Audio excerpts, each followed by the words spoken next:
চুয়াডাঙ্গার আমলডাঙ্গায় রেললাইনের পাশে ঘটে গেল হৃদয় বিদারক এক দুর্ঘটনা। মায়ের হাতে ভাত খাওয়ার সময় আচমকা কোল থেকে নেমে দৌড়ে গিয়ে ট্রেনের নিচে পড়ে প্রাণ হারিয়েছেন ২.৫ বছর বয়সী এক শিশু।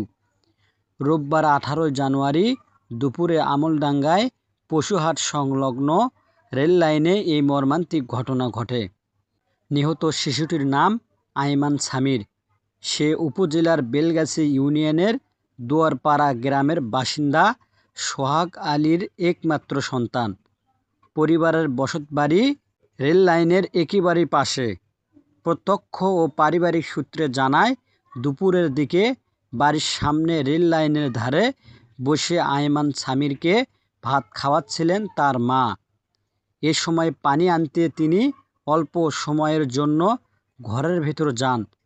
ঠিক তখনই ট্রেনের শব্দে কৌতূহলী হয়ে শিশুটি দৌড়ে রেললাইনের ওপর উঠে পড়ে। ওই মুহূর্তে ঢাকা থেকে ছেড়ে আসা খুলনাগামী সুন্দরবন এক্সপ্রেস ট্রেনটি তাকে চাপা দেয়। ঘটনাস্থলেই শিশুটির মৃত্যু হয়। চুয়াডাঙ্গা রেলওয়ে ফাঁড়ির ইনচার্জ এসআই জগদীশ ঘটনার সত্যতা নিশ্চিত করে জানান, শিশুটি রেললাইনের পাশে অবস্থান করছিল।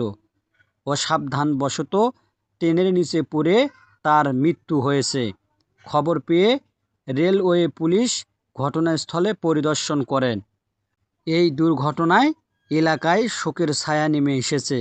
বিশেষ করে একমাত্র সন্তান হারিয়ে পরিবারটি গভীর শোক ও মানসিক বিপর্যয়ের মধ্যে রয়েছে। এ ধরনের গুরুত্বপূর্ণ ও সময়োপযোগী খবর পেতে আমাদের চ্যানেলটি সাবস্ক্রাইব করুন, ভিডিওতে লাইক দিয়ে মতামত জানান এবং নিয়মিত আমাদের সঙ্গে থাকুন। ধন্যবাদ সবাইকে।